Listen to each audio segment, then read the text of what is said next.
우리는 지난 주일에 모든 그리스도인들은 그리스도의 가르침을 받는 그리스도의 제자다라는 사실을 함께 생각을 했으며, 이렇게 모든 그리스도인들이 그리스도의 가르침을 받는 제자가 되게 하신 우리 주님의 방법은 위임이라는 방법이라고 말씀을 드렸습니다. 예수님께서 가지신 권세로서 당신의 제자들에게 너희는 가서 모든 민족을 제자로 삼고 아버지와 아들과 성령의 이름으로 세례를 주고 내가 너희에게 분부한 모든 것을 가르쳐 지키게 하라, 이렇게 위임하셨어요. 예수님께서 내 멍에를 메고 내게 배우라 하셨던 그 멍에, 그것은 예수님의 가르침입니다. 내 멍에는 쉽고 가볍다라고 말씀하시면서 내가 너희와 함께 이 멍에를 감당한다라고 말씀하셨던 거예요. 이것은 예수님의 가르침과 그리고 제자의 배움, 이것입니다.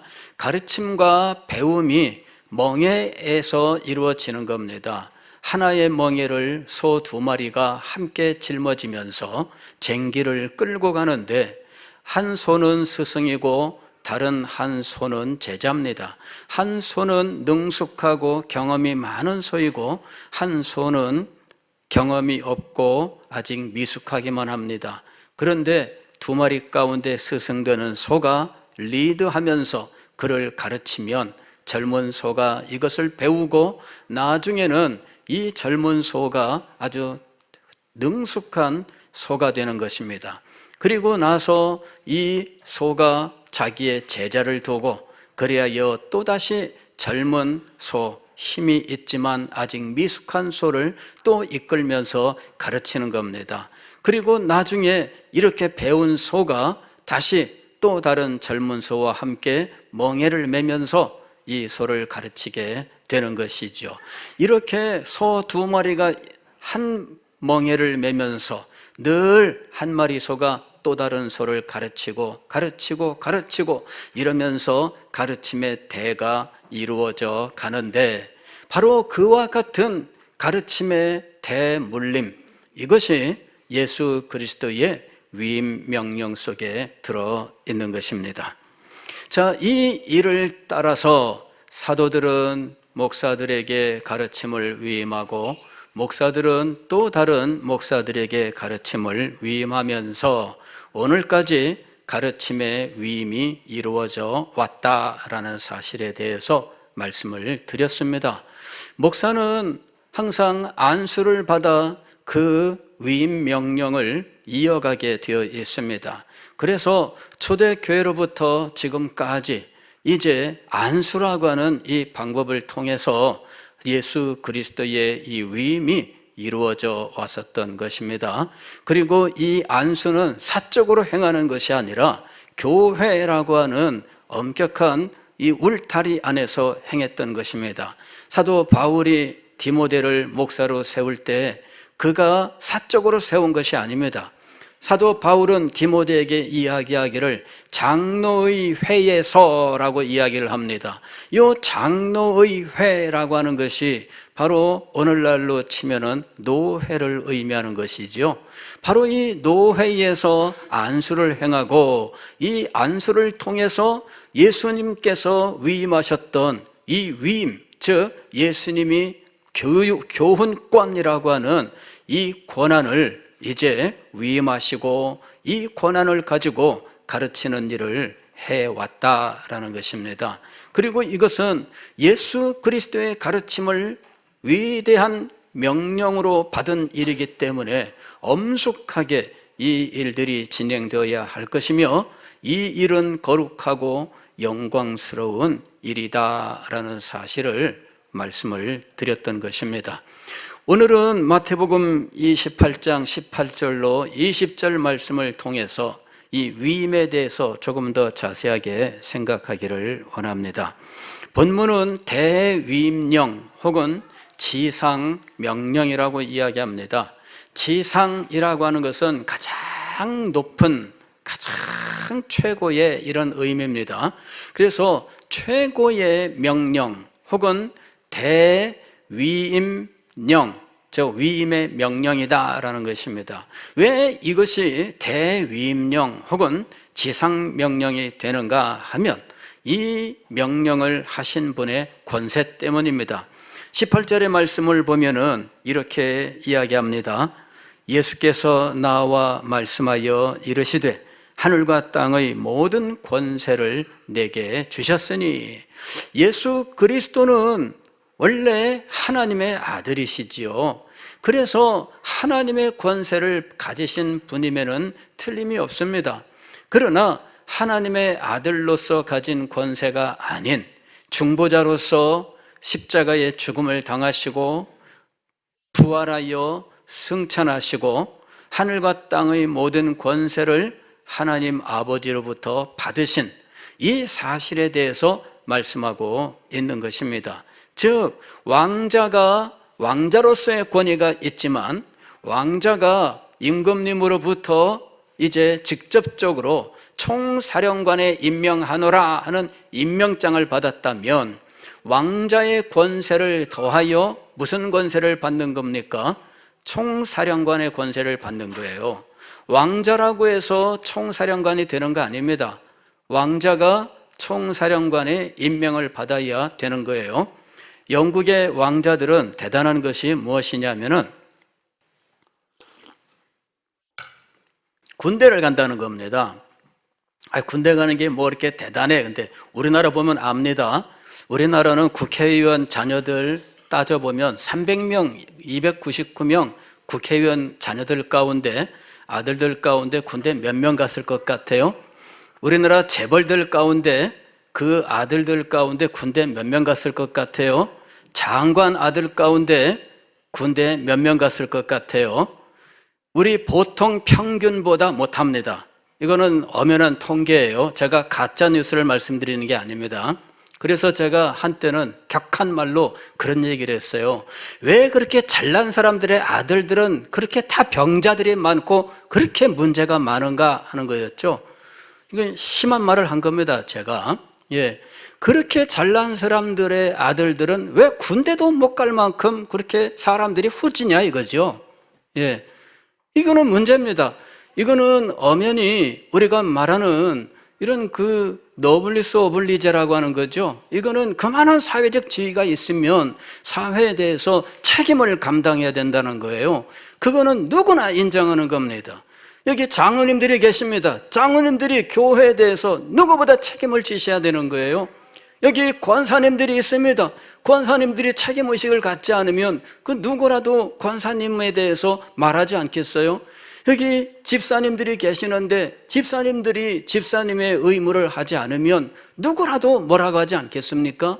그게 자기가 가진 이 직분과 또 그 직분의 의미에 대하여 책임이 당연히 요구되고, 그리고 그런 일들을 기쁘게 감당하는 것이 우리가 누구나 당연히 기대하는 거 아니겠어요?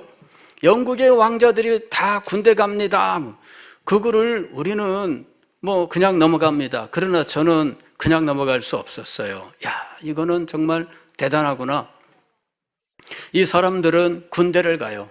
그리고 군대를 가도 편한 곳에 있으려고 안 합니다. 심지어 영국 지금 이 둘째 왕자가요, 예전에 아프가니스탄 전쟁이 있을 때 그때 이 최전선에 보내주세요. 이 사람이 비행사입니다. 최전선에 가서 헬리콥터 운전하고 이러는데 이거 굉장히 위험합니다. 로켓포 쏘면은 추락할 수 있는 거예요. 그래서 안 보내기를 원하지만 본인은 가고 싶어요. 그리고 왕실도 만류하지 않습니다. 왜? 당신은 왕자로서 이 나라에 대해서 책임을 갖고 있다. 그만큼 당신이 국가로부터 인정을 받고 또 그러한 어떤 그 존경을 받고 있기 때문에 당신은 마땅히 해야 될 도리가 있다 이거죠. 그래서 이 사람이 갔는데 아프가니스탄에 당연히 갔습니다. 이 사람이 가고 싶어하는 최전선 부대로 간 거예요. 왕자니까 아닙니다. 군대 가서 계급을 달고 그리고 그도 장교로서 엄연히 자기 상관들의 명령을 따라서 간 거예요. 그런데 예수 그리스도는 부활 승천하셔서 하늘과 땅의 모든 권세를 아버지께로부터 받았어요.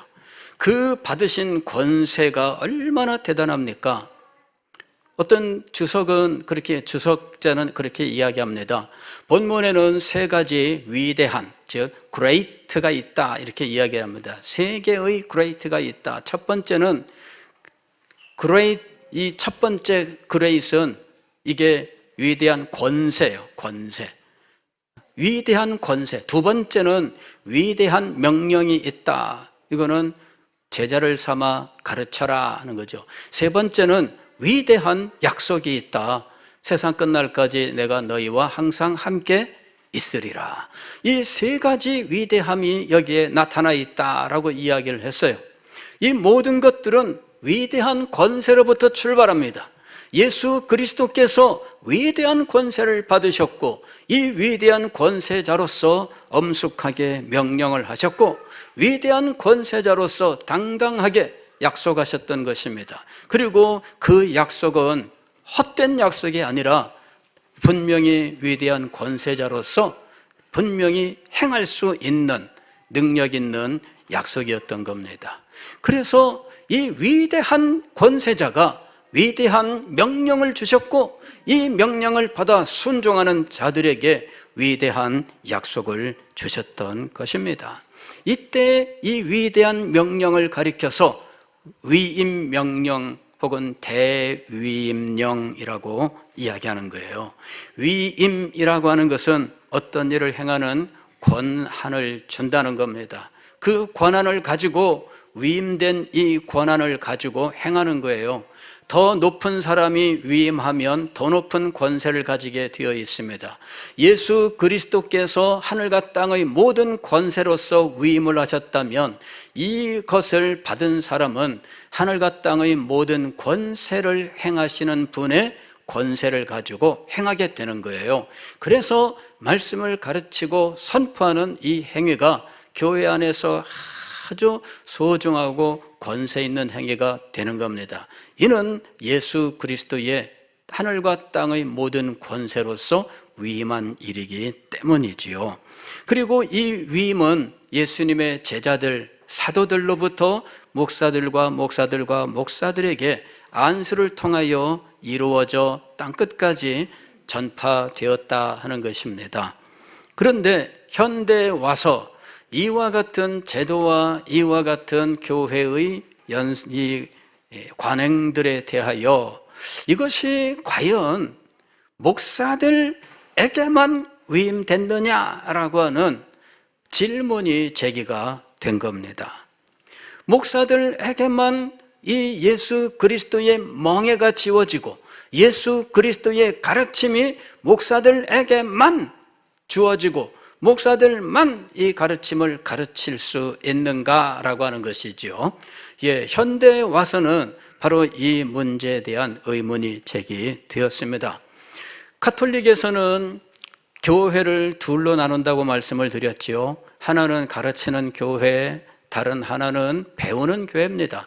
가르치는 교회는 성직자들을 의미하고 배우는 교회는 평신도를 의미하는데 성직자와 평신도 사이에는 나눌 수 없는, 가까이 할 수 없는 이런 차이가 있습니다.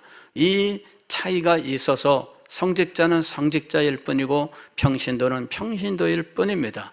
여기는 엄격하게 구분이 되어 있는 거예요. 성직자는 가르치는 교회다. 그래서 이 가르침을 이 제도 속에서 성직자에게만 주었다라고 하는 것입니다. 그러나 종교개혁 이후에 개신교는 이것을 제도와 기능으로 구분해서 제도는 보존하되 기능도 인정하는 쪽으로 발전해 왔습니다. 현실적으로는 그런 식으로 진행이 되었던 거예요.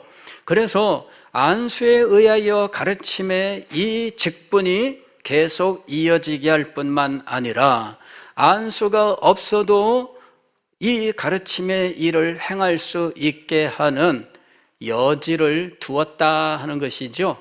그럴 때 안수도 없이 이 일을 행하게 하는 방식은 무엇인가? 그냥 아무나 무조건 하는가? 그렇지 않습니다. 첫 번째로는 그가 가르침의 은사를 가지고 그 은사가 진실인지 그의 사역 속에서 증명이 되는가라는 것입니다. 즉 은사로서의 가르침이에요. 은사로서의 가르침은 어떤 사람이 교회에서 주일학교 교사를 하고 있는데 주일학교 교사하는 동안에 이 사람에게 특별한 가르침의 은사가 임하여 그 가르침이 학생들에게 깊이 새겨지는 것이지요. 이런 것들은 교사가 되어서 나타날 수도 있지만 어떤 특별한 경우에 나타날 수도 있습니다. 18세기의 웨일즈에서 이제 하웰 해리스라고 하는 분이 19살에 하나님의 은혜를 받습니다. 이 사람이 야학 국어 선생님이었어요. 그러니까 이 사람이 교육을 하면서 이제 이 글씨를 읽지 못하는 사람들에게 글을 가르치고 하는 이 일을 하는 분이었는데 은혜를 받고 나서 마음속에 결심을 합니다. 내가 주님을 섬기는 사람이 되어야 되겠다. 내가 어떻게 섬길 수 있을까? 그래서 그래, 내가 책을 읽을 수 있으니까 내가 환자들을 방문해서 책을 읽어주자 생각한 거예요. 그리고 그가 이 로버트 베일리의 경건의 실제라고 하는 책을 가지고 환자를 방문하여 이 환자에게 책을 읽어준 겁니다. 그런데 신기하지요. 책을 읽어주는 동안에 환자가 눈물을 흘리고 감격하고 같이 있던 이 가족들이 감동을 받고 그러는 거예요. 그 다음 집에 갔는데 또 그런 일이 일어나요. 그 다음 집에 갔더니 또 그런 일이 일어납니다. 그가 이 책을 읽어주면서 환자에게 설명을 해줬어요. 그랬더니 환자가 막 감격을 하고 막 눈물을 흘리고 회개하고 막 이런 일들이 일어나는 겁니다. 이 일이 소문이 나니까 사람들이 다음에는 어느 집 가나 신방 일정을 사람들이 알고 싶어 해요. 그래 쫙 신방 일정을 확인해가지고 그 집에 먼저 가서 기다리고 있는 겁니다. 한 번은 이 해리스가 어느 집을 턱 갔더니 세상에 집안에 들어갈 틈이 없이 이미 사람들이 와 있는 거예요. 그래서 다들 나오세요. 마당에서 이 책을 사람들에게 읽어주고 설명을 한 겁니다. 이야기 내용이 이렇습니다 하고 설명을 했는데 이 사람들이 모두 은혜를 받은 거예요. 그 일로 말미암아 하웰 해리스는 가는 곳마다 사람들이 몰려오고 가는 곳마다 사람들이 은혜 받고 회개하고 변화되고 이런 일들이 일어나서 그 당시에 그가 자기의 고향 마을을 떠나서 밖으로 나가서 강사로 계속 순회하면서 사역을 했는데 이 사람은 안수를 받은 적이 없습니다. 그런데도 안수를 받지 않은 사람인데도 불구하고 교회는 이분을 강사로 청하고 이분의 말씀을 듣고 은혜를 받았는데 당시 웨일즈에 놀라운 부흥을 일으키는 부흥의 주역이 되었던 것이죠. 후에는 이분이 자기 고향 마을에 돌아가서 공동체를 세우고 이 공동체가 나중에는 신학교가 되고 대학교가 되고 이렇게 발전하게 됩니다. 여러분, 이것은 은사로서의 가르침이 주님께로부터 임한 거죠. 그래서 이분의 가르침 속에서 수없이 많은 사람들이 참으로 예수 그리스도를 만나고 예수님을 구주로 영접하고 자신의 삶을 새롭게 하고 구원을 받고 하나님의 사람이 되는 놀라운 역사가 일어난 겁니다. 이 놀라운 은혜가 이제 우리에게 나타난 수가 있어요. 어떤 분은 주일학교 이름만 가지고 당신 교사로 임명합니다. 학생은 한 명도 안 줬어요. 그랬는데 나중에 이 사람이 200명 학생을 가지게 되고 500명 학생을 가지게 된 거예요. 어떻게 그런 일이 일어났을까요? 그 사람이 사역을 하는데 하나님의 은혜의 역사가 있었던 겁니다. 이 사람이 바로 D.L. 무디입니다. D.L. 무디는 이 사람은 정말 가난한 집에서 태어났고요. 있을 데가 없어가지고 멀리 엄마 밑을 떠나서 이 자기 친척 집에 가서 이 구두 수선하는 일, 이걸 배운다고 그곳에 가서 소위 말하면 조수로 있었어요. 그런데 이 사람을 위해서 기도한 주일학교 선생님이 있었습니다. 이 선생님이 무디를 신방을 하고 무디를 권면을 했습니다.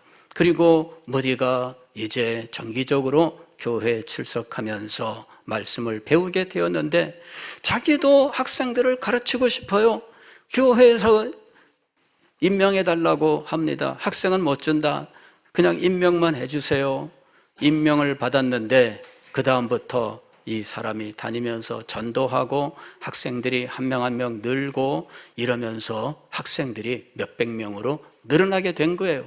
D.L. 무디는 안수를 받은 적이 없습니다. 이분은 말도 투박한 분입니다. 글을 써도 배움이 짧은 분이기 때문에 말이나 글에나 굉장히 매끄럽지 못한 분입니다. 그럼에도 불구하고 그분의 가르침에는 놀라운 역사가 있었어요. 영국에 가서 집회를 하는데 한 사람이 그 집회에 참석을 했습니다. 야, 말 들어보니까 말 되게 못하네 그랬습니다. 야, 자기는 신학교 나와서 그 박사학위를 가진 사람이에요.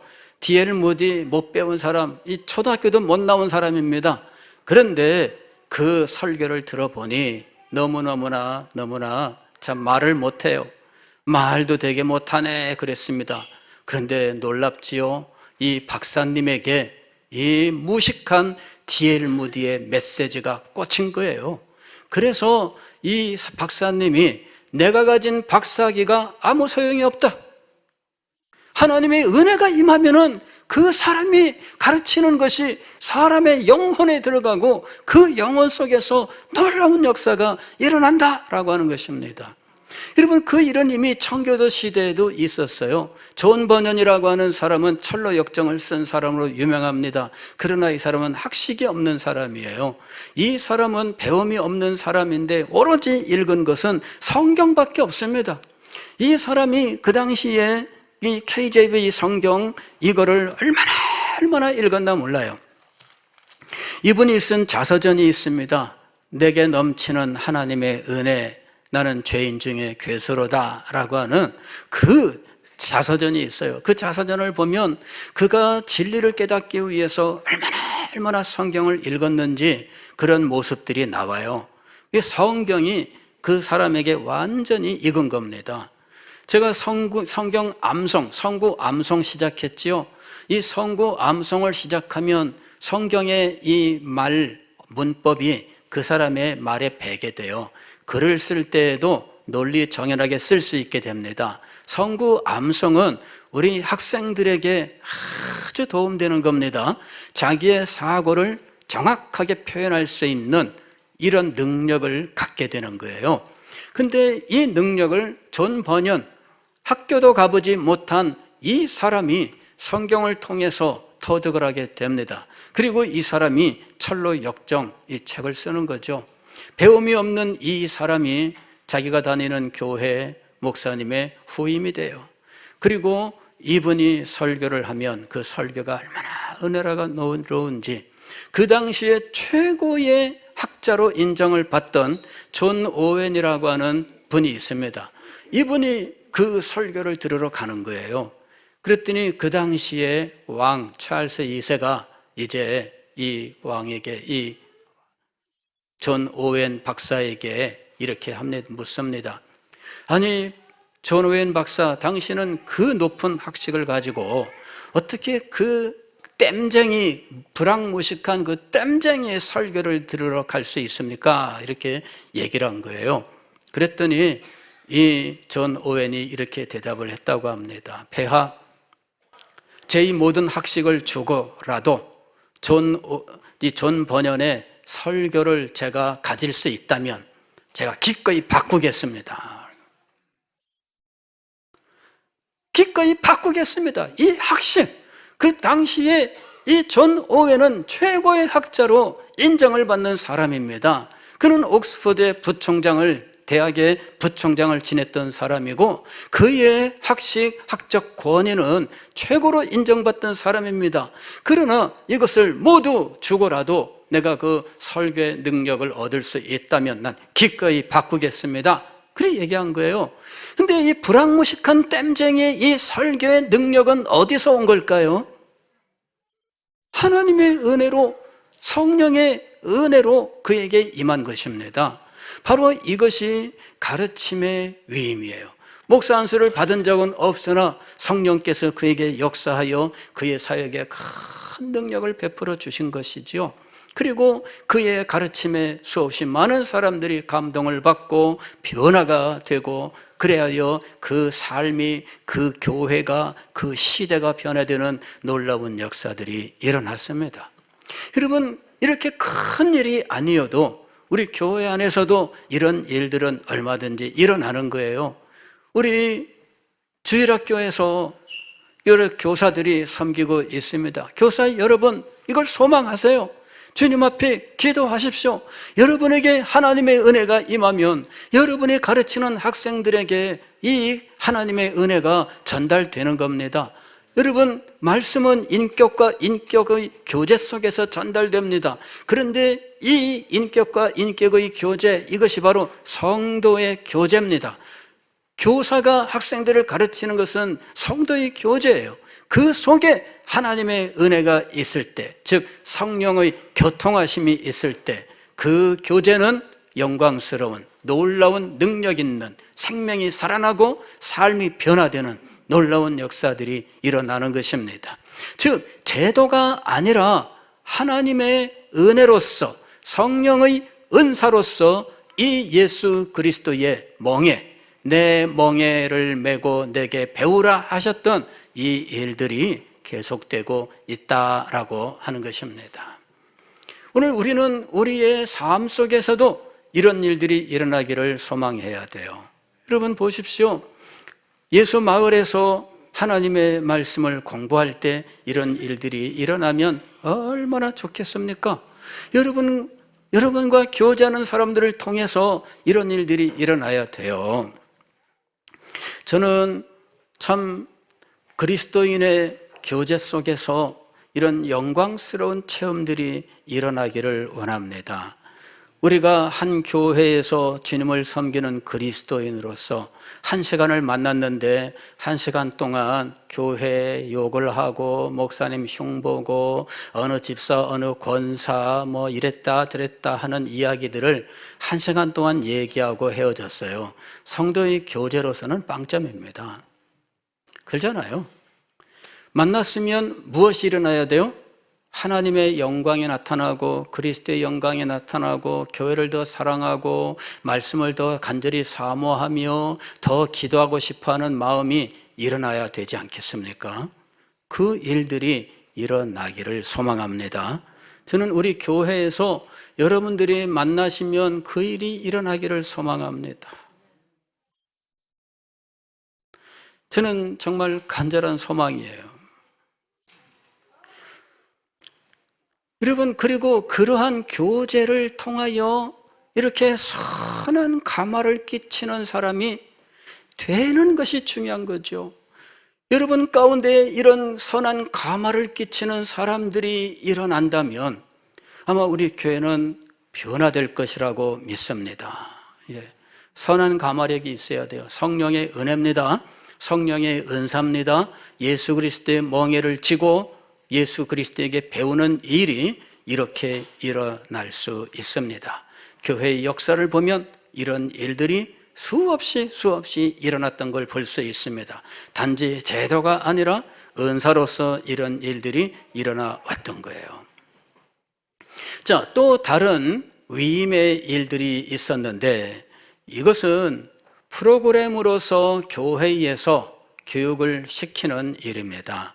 이것이 이제 80년대 후반부터 우리나라에 이제 소개되고 또 목회 속에서 실천되었던 제자 훈련입니다. 물론 우리 설교 제목이 평신도를 깨운다인데 이것이 책 제목입니다. 사랑의 교회 옥하는 목사님이 썼던 책 제목입니다. 이것은 이분이 미국에 가서 공부할 때 학위 논문으로 썼던 겁니다. 이분이 석사 학위를 하고 그리고 학위 논문으로 썼던 이 책을, 논문을 다시 잘 다듬어서 책으로 냈는데, 이 평신도는 목사의 조력자 그리고 동역자가 되어서 이렇게 복음을 전파하고 가르치고 순종하여 교회를 세우고 영혼을 구원하는 이 일을 감당할 수 있어야 된다. 이러면서 마태복음 28장 여기 대위임령을 단지 사도들에게만 국한시키지 아니하고 사도들에게 가르침을 받은 사람들에게 위임되어 왔는데, 이 가르침을 받아 위임된 사람들이 단지 제도 속의 목사만이 아니라 평신도들도 여기에 해당이 된다, 이렇게 이 성경을 해석한 거예요. 그러면서 평신도들도 예수 그리스도의 멍에를 메고 예수님에게 배우고, 또한 자기에게 주어진 사람들에게 이것을 가르치면서 예수 그리스도의 제자 삼는 일들을 할 수 있다라고 한 것이죠. 이것이 일부 선교단체에서 진행되던 것을 이제는 교회 목회 안에서 이 일을 시행하였고, 이 일로 인해서 전국적으로 목회 혁명이 일어나게 되는 것이었습니다. 그 후로 수없이 많은 교회에서 제자훈련이라고 하는 이름으로 어떤 시스템을 가지고 이것을 시행하는 일이 있었고, 선한 결실들을 많이 맺었습니다. 자, 오늘 우리는 예수 그리스도의 이 위대한 명령이 오늘 우리 교회 안에서 이루어지기를 소망하고, 이것이 언약의 복을 받는 길이라고 하는 사실을 알아야 됩니다. 여러분, 예수 그리스도의 이 위대한 명령이 오늘 나에게 이루어지고 또한 우리 교회에서 실현되어야 됩니다. 2023년 표 한번 보겠습니다. 그리스도의 참된 제자가 되어 새로워지는 교회. 여러분, 이 대위임령이 우리 교회에서 이루어져야 돼요. 예수 그리스도의 이 엄청난 이 권세 있는 명령이 우리에게 이루어져야 됩니다. 이것을 잊어버리고 이것을 거부하고 이렇게 살면 올바른 것이 아니죠.